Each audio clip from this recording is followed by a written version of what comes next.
Hello, everybody. I am David Horton, and we're doing a little bit of a solo video review today so that we can all just kind of listen to my thoughts, opinions, and facts relating without having to wait on a full audio podcast due to the fact that my partner James and I both have quite busy lives and do live in different states, so coordinating this stuff doesn't always work, which is why he does his own solo reviews as well on this channel. And honestly, sometimes I just don't feel like doing written reviews and opinions. Some stuff's just better talked about in video form. So real quick today, with all that rigmarole introduction out of the way, we are going to talk about the WWE Hall of Fame as we are coming up on WrestleMania season, and with that, Hall of Fame season. We're not going to go through and do a super comprehensive view of the Hall of Fame and every induction because there have been a ton of them, and since this video is not exactly my niche and forte, I'm trying not to make a extra large long video. We're going to keep this relatively short and sweet. Pardon me. Pollen season in the South will mess you up. So, real quick, the initial WWE Hall of Fame ceremony was done in 1993, and the only inductee was the recently deceased Andre the Giant. In essence, the Hall of Fame was basically created to give Andre a night to be honored and remembered by those who worked with him and were still mourning his loss. Because let's be honest, if any wrestler was going to launch a Hall of Fame, Andre should have been it. It is really hard to explain to younger fans who have grown up after his passing, let alone have started watching wrestling well after his passing, how important Andre was to wrestling history. And how many people in the wrestling business, especially in 1993, respected him and worked with him and had just funny stories of being around him. So setting a night aside, especially within only a couple months of his death, to be like, look, Andre will never be forgotten. He will never be a ignored part of wrestling history, was an excellent idea. It was in 1994 that the standard format for the Hall of Fame, as we all think of it, where they inducted several people in a night, came to pass. This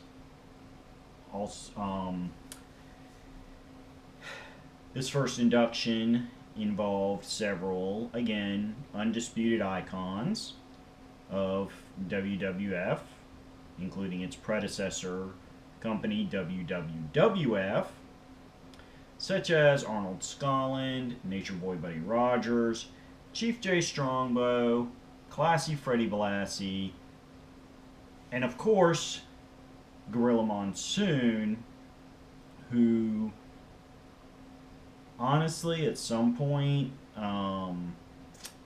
there will probably be an audio podcast just to discuss Gorilla Monsoon, or at least a very large section of it, because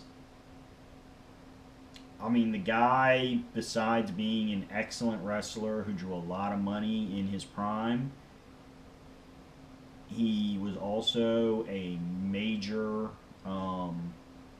behind the scenes person in WWF, including being one of the initial investors that worked with Vince to launch the modern WWF and WrestleMania and Hulkamania, along with being a longtime WWF announcer who, with his partner Bobby the Brain Heenan, is debatably the greatest commentary pair in professional wrestling.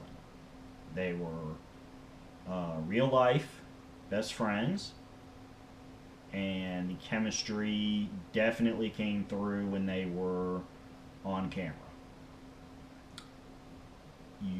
Anybody who's watched Bobby Heenan's Hall of Fame induction years later, the man legitimately chokes up and has to take a moment when he mentions the, at that point, late Gorilla Monsoon.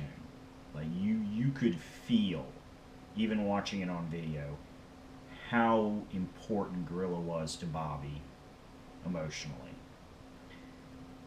And, you know, to me, Gorilla was the first inductee that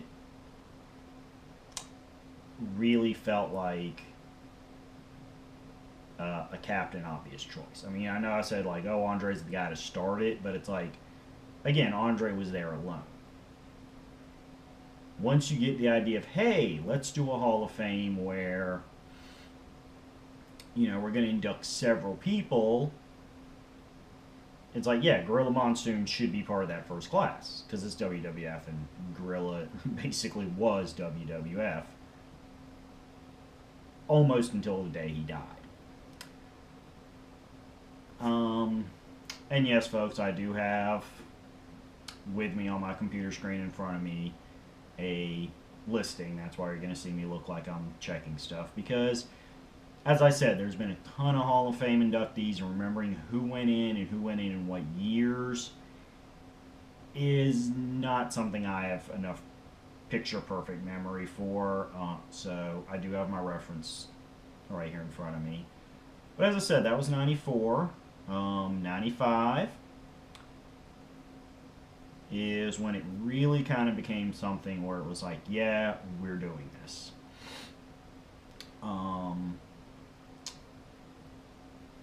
In my mind, the big induction for that year, as far as historical significance, would have been the Fabulous Moolah. I know in the last few years there's been a lot of controversy over Moolah and the way she conducted her business as a trainer and promoter. I'm not going to get into that. Personally, if you want a summary of Moolah's career and what she did, how she got away with doing what she did without getting into the stuff that is basically hearsay and accusations that there's some evidence for, but Moolah herself never admitted to before her passing, I would suggest the just shy of 30 minutes that Jim Cornette did on it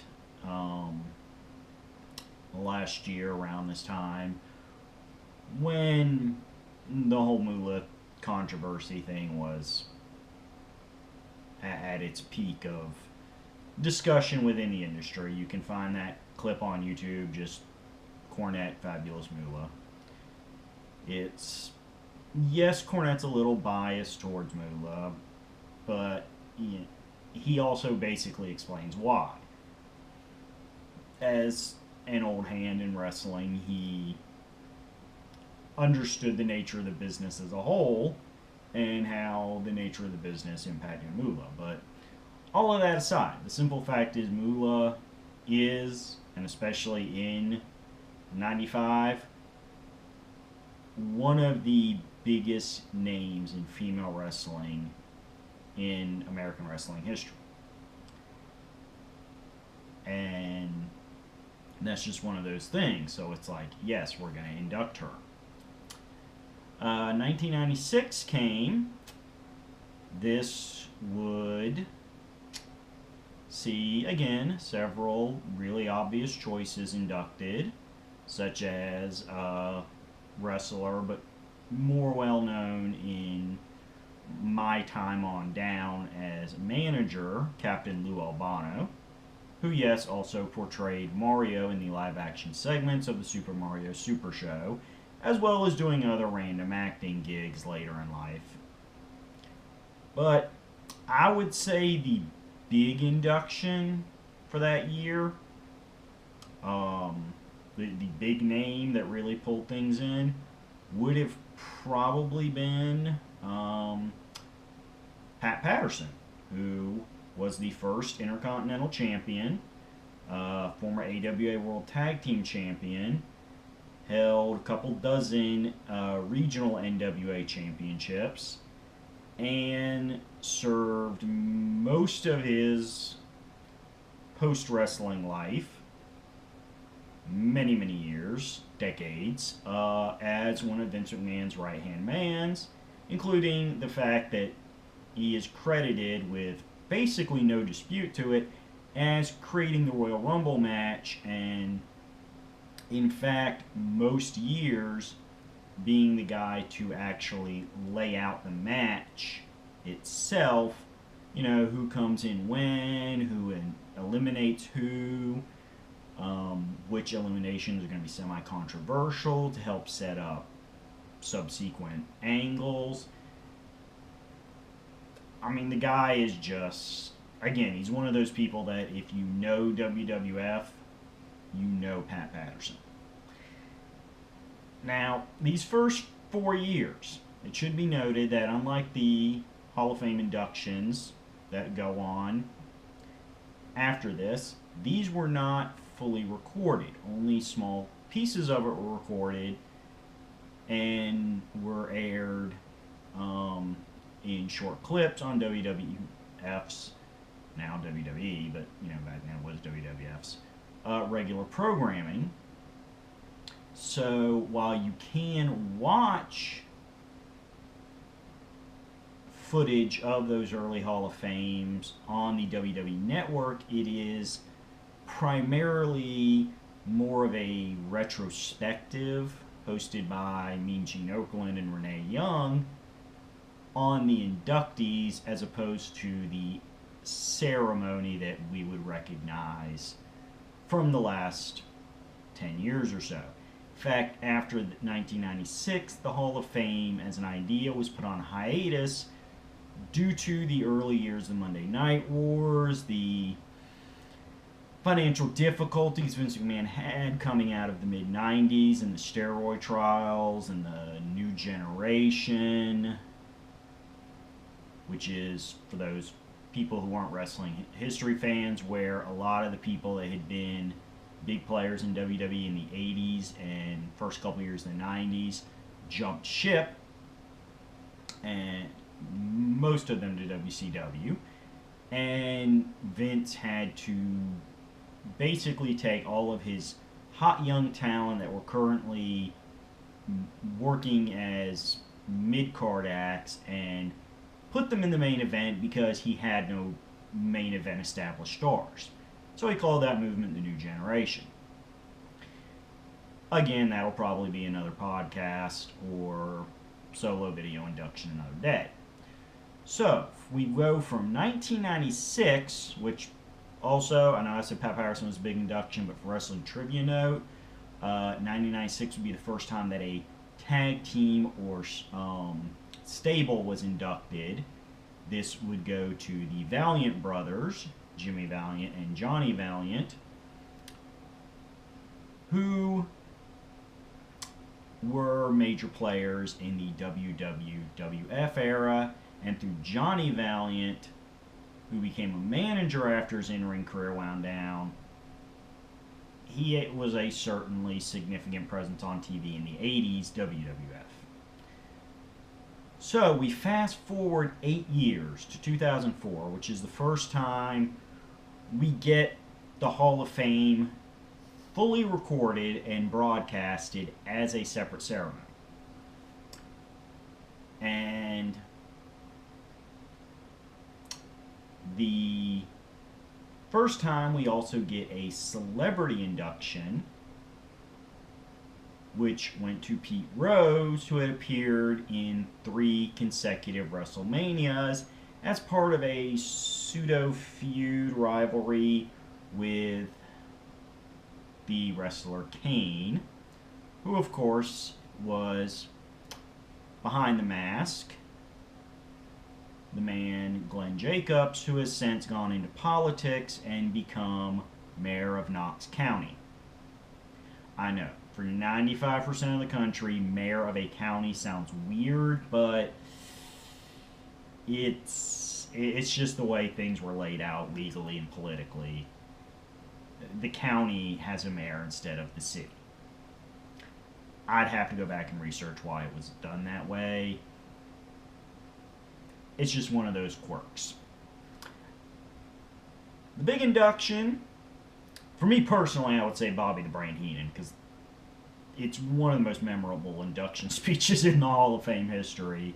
Bobby, as I said earlier, gets emotional.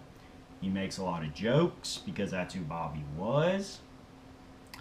And the fact that this induction was after his initial throat cancer surgery, so his talking was a bit slurred, but the fact that he did show up and talk as long as he did despite the physical condition he was in, and the fact that he knew he was not able to speak as clearly as he used to, in and of itself was kind of a big deal. But on the active wrestler side, I would have to say the big name draw you in induction, personally, would be Sergeant Slaughter, who, through his association with Hasbro's G.I. Joe license in the 80s, was very recognized by people outside the wrestling community.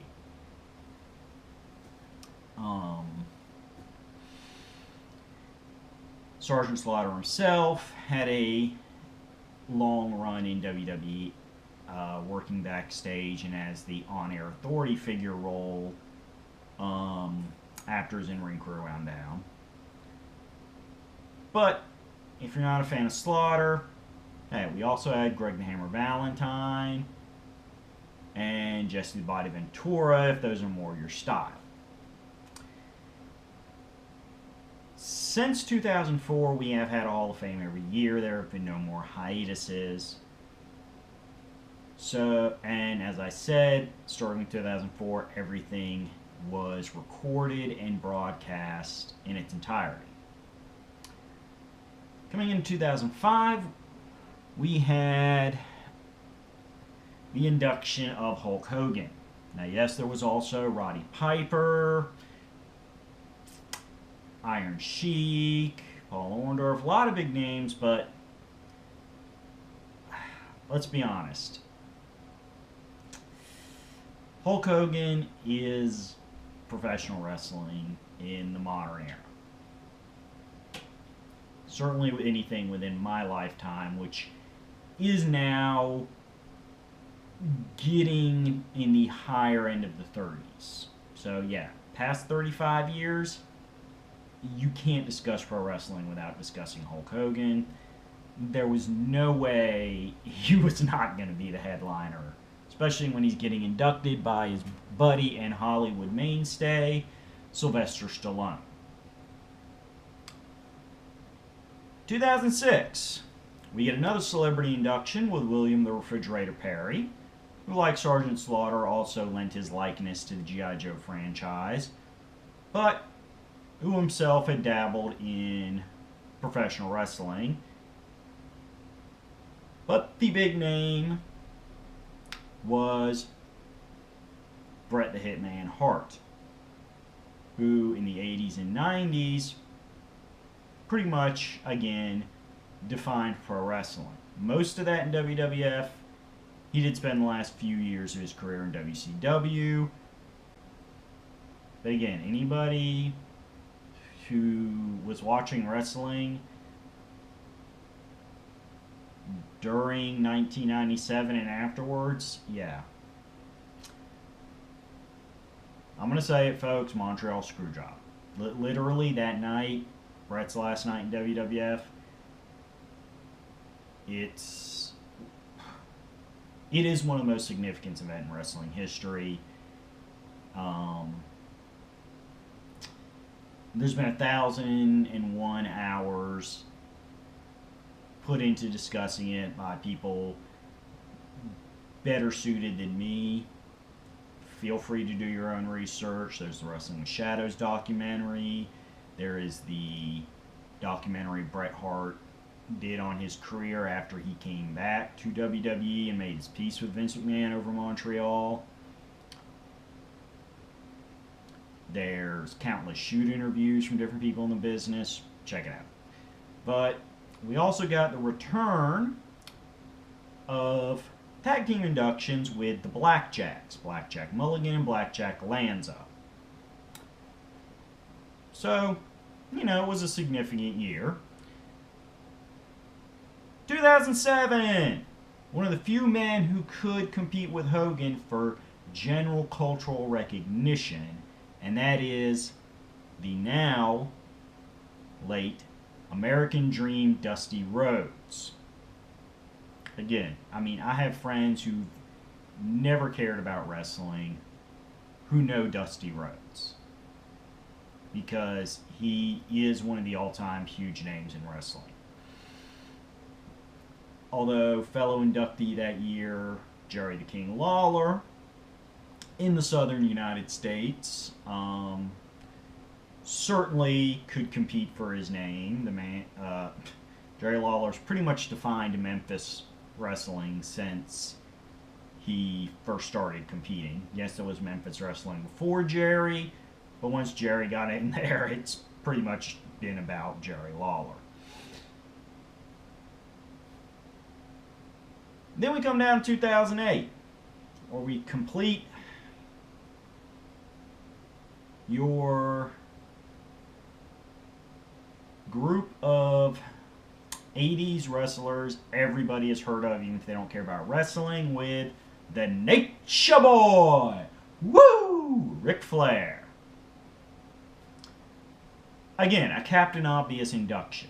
You can't talk about wrestling within my lifetime without discussing Ric Flair. You physically cannot do it. He was too significant to the NWA and later on WWE. Once again, no celebrity inductions this year. They are kind of done when there's somebody really worth doing. 2009. Stone Cold! Steve Austin went in. A more modern star, but again, a man who is a major player in the business, whose career unfortunately was cut short by injuries, but is recognized outside the wrestling business. Along with old school manager booker Cowboy Bill Watts, as well as, for the first time, a group induction that was more than a simple two-man tag team, as we got the Von Erich family, who, you know, World-Class Championship Wrestling, an appropriate year to induct them because that was the local wrestling that Stone Cold Steve Austin watched, and in fact, the company he broke in with, as he himself has discussed on his iconic podcast many times. A tragic story with the Von Erichs,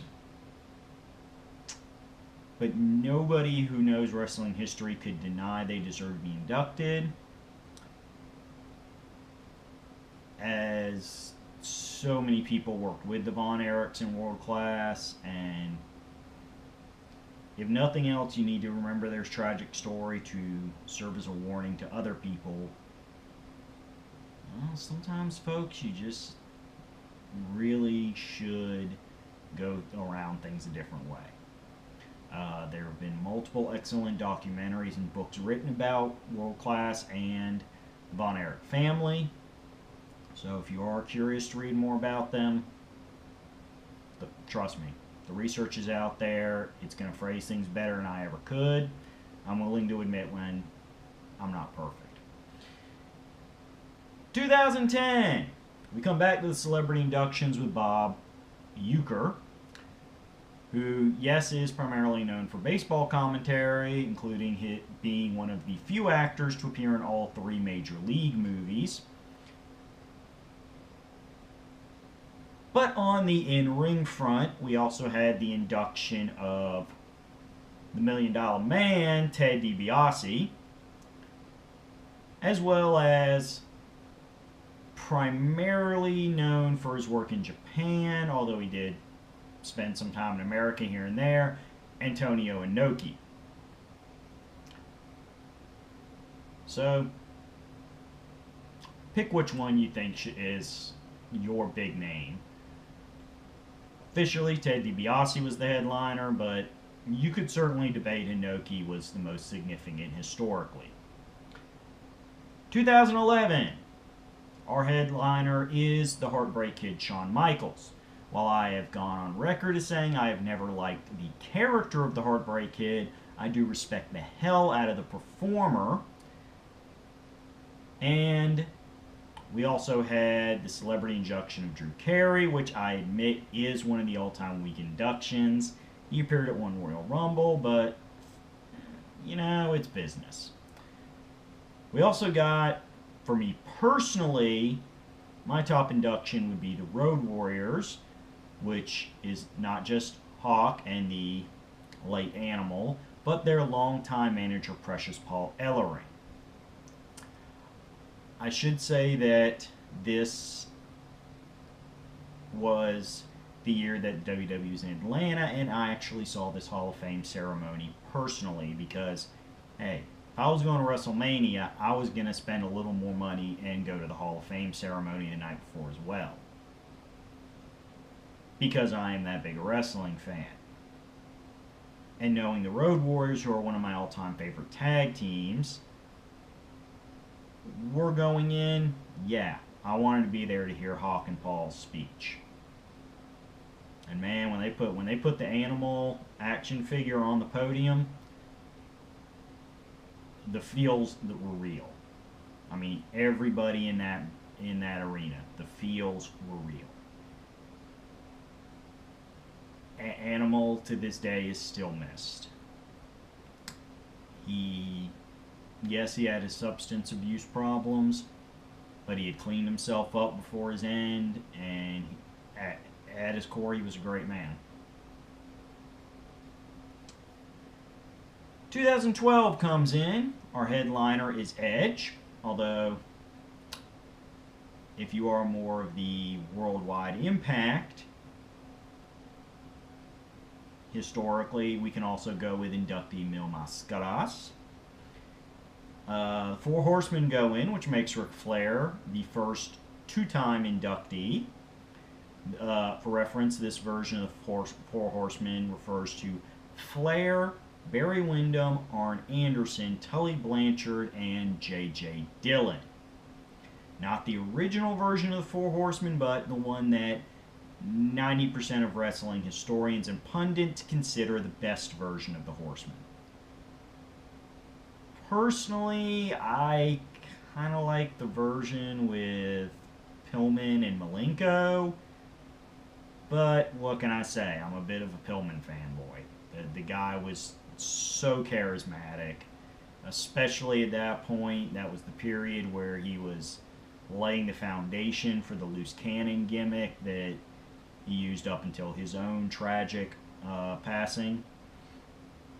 But, you know, that's certainly a discussion for another time.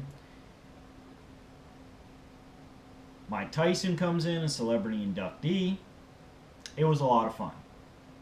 Mike, for all his problems he had earlier in his life, is a great inductee. Class 2013. Longtime WWE,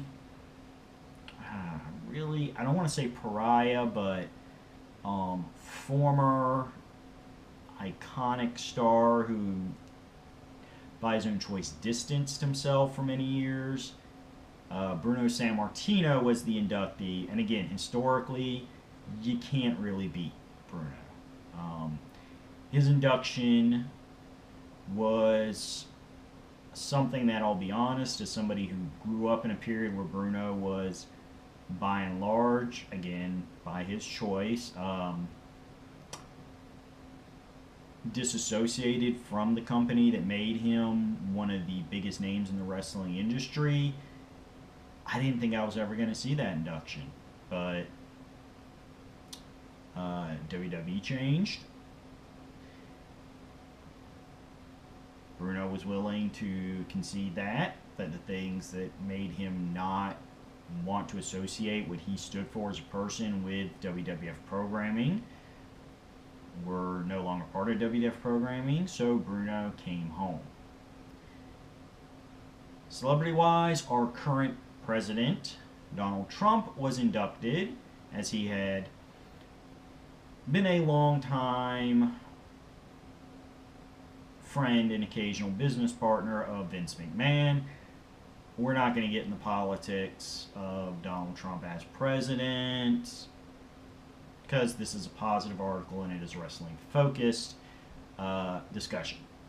But for record, folks, yes, 2013 was when Donald Trump solidified his association with the WWF by getting a Celebrity Wing Hall of Fame induction. 2004 brings the return of another WWE backstage heat type inductee with the Ultimate Warrior. He himself would die less than a week later, which makes his induction all the more important because he was able to repair those bridges before he passed. We had the celebrity induction of Mr. T, as well as Jake Roberts, who many felt was a long time overdue inductee, but he himself had his own substance abuse and personal problems that he had to get past, as well as a few health problems, before WWE felt like they really could honor him. Next we have 2015 and the late Randy Savage. Wow, there's a lot of big name inductees who were accused of having a major falling out with Vince McMahon getting inducted lately. Yes, Randy was actually inducted after his passing.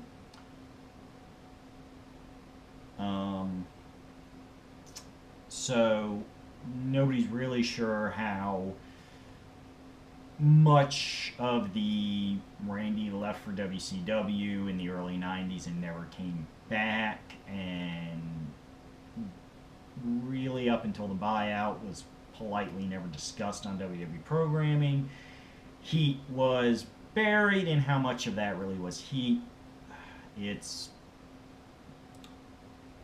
a hot mess. I can't get into it right now. I'm just happy that Randy was inducted, even if it was after his passing, so that his place in wrestling history could be secured. Arnold Schwarzenegger himself was also celebrity inducted, and this year saw the beginning of the Warrior Award given to Connor the Crutcher Michalik, who was a young boy with what eventually became terminal health problems that, through Make-A-Wish, had become a personal friend of a lot of WWE wrestlers. The Warrior Award itself is a little strange in that the initial pitch that Ultimate Warrior himself made for the award was kind of tweaked after his death. But again, that's a topic I'm really not going to discuss. Don't work for WWE. I have not been a part of any discussions with the McMahon family about the Warrior Award and what it became after Ultimate Warrior pitched it and then shortly thereafter passed on, and why it was tweaked. Again, it's just a touchy subject I don't have any direct influence on or direct information on, so I'm not going to speculate. 2016, an NWA WCW mainstay, Sting, gets inducted by his longtime rival and the man who pretty much defined his career as that perennial rival, Ric Flair. We also saw longtime WWE supporter Snoop Dogg inducted as a celebrity, as well as the establishment of the Legacy Wing, which is used to honor people from the golden era of wrestling. Thus, not only are they passed on, but have been passed on usually for quite a while. I like it because, I think it's great that wrestlers of any generation are being recognized and honored. And I also understand the idea of, because there's so many of them and because none of them are really alive to come and give a speech, doing them as group inductions. Sting, definitely, as I said, the man was one of the handful of names that was with WCW from its earliest beginnings until its final show, and really only came in WWE after he himself, much like Bruno before him, decided that things that WWE were doing that he was not comfortable with were no longer done, and that he himself was finally ready to say, WWE is something I would like associated with my name. Sting is a good Christian man with strong values. I do not fault him for this, and while the booking may have been a little batshit crazy at times, he did do a lot of good work in TNA for those several years he was there. I promise, folks, we only got a couple more years left here. 2017.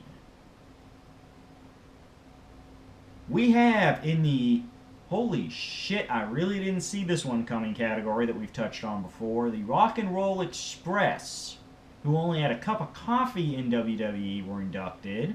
But again, there's a lot of people like Sting and Inoki who they're getting in because at this point the WWE Hall of Fame is basically a unofficial wrestling Hall of Fame.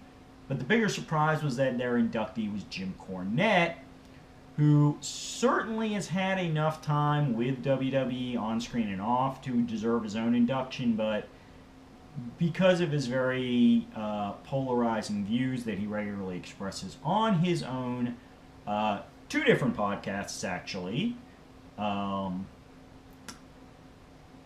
his desire to not feel professionally obligated, if not flat out contracted to WWE, to give himself the freedom to work where he wants to work and how he wants to work, and to the extent he wants to work. Yeah, Cornette, a lot of us didn't think he would ever show up at an official WWE event again.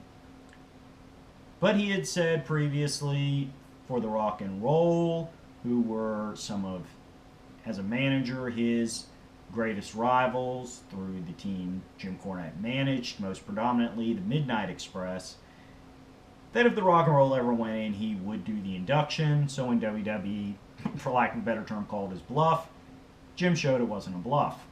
Good on him. The guy may piss a lot of people off, but I always give Jim credit for sticking by his word.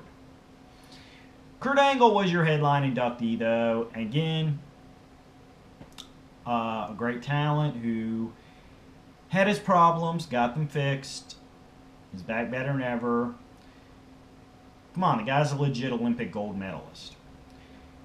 He did spend some time in TNA like Sting,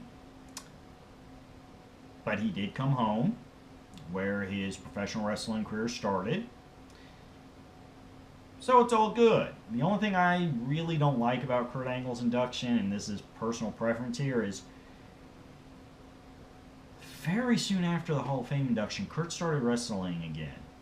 And I don't just mean like once a year at WrestleMania. The guy's wrestled about as regularly as somebody in his age and physical condition can wrestle. And to me, I prefer the Hall of Fame being for guys who admit their time is done. You know, Shawn himself just came back and did a match, that infamous One More match. It was bad for so many other reasons, but, you know, something like that I'll give him. If Shawn starts showing up, you know, 2-3 times a year, every year, and being booked in official matches, then I'm going to have to start giving him some shit. For now, Shawn's sitting there on that border. But Kurt definitely has the pedigree to deserve a Hall of Fame induction.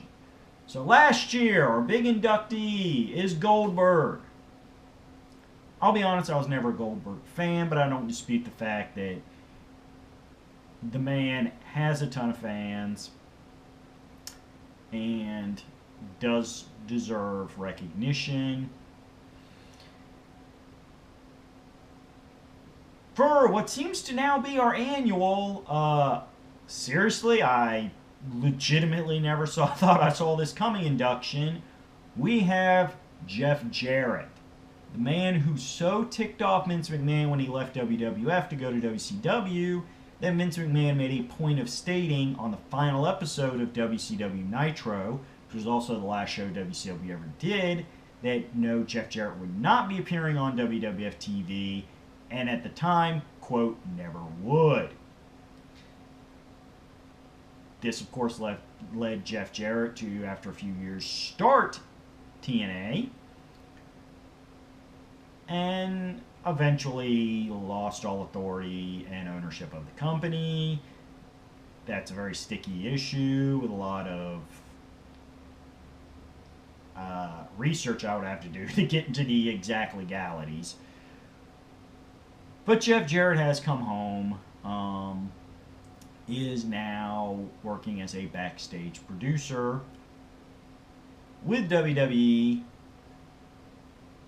And I mean, great for him. Great. I'm happy that Jeff and Vince were able to bury their problems with each other and move forward and do business. Because, yes, they're sticking by your principles, but at the same time, if two people say, look, I feel we can do business together, you know, things were said and things were done that in hindsight weren't the best way to do business, and I'm not that person anymore, then yes, bury the hatchet, move forward, because you don't want to sit there on your deathbed and spend your last hours thinking back on all the things you should have sat there and said sorry over.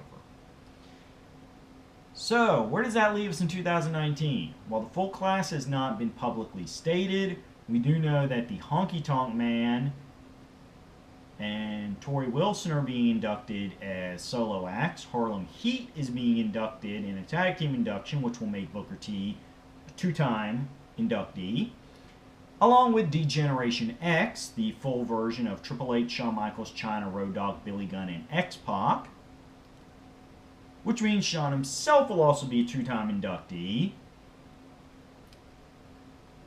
So it's already looking that it's going to be a historically weird Hall of Fame year. I can't really comment much on this right now because, as I said, all of the inductees have not been announced. I will, of course, watch the ceremony because I have every year since they began broadcasting it in full back in 2004. Because I love paying respect to guys that put their, and women, I do say guys in the most gender neutral, non-binary sense, the boys, as the term inside the business is used, but on-air performers Um, Recognizing them for all the time and physical punishment that the wrestling industry takes from on-air performers, yes. Yes. 1,000 times yes. We need a night to pay respect for them, a night that is broadcast so people who can't make it in person can share in that respect, which is why I did this video. So, ladies and gentlemen, that's going to be it for me. This induction video definitely ran a lot longer than I thought it would, but this is all information I want put out there, and I think this has been a good listen. I encourage anybody that cares about professional wrestling to watch the Hall of Fame ceremony every year, but please, if your favorite wrestler has not been inducted yet, don't freak out all over social media over it. Don't draw lines in the sand. Don't say, oh, I refuse to watch it because they won't induct wrestler X. Give them time. They can only do so many inductees a year. Personally, yes. I'm going to say it. I'm going to put the controversy out there. I want Owen Hart to go in. I want Davey Boy Smith to go in. I would like all three of the Holly cousins, Molly Holly, Hardcore Holly, and the late Crash Holly, to go in.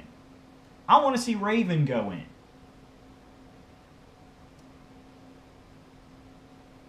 But I'm not going to freak out about it. I'm going to let it be what it is. Because the fact is, WWE's not going anywhere, and it doesn't look like the Hall of Fame's going anywhere anytime soon.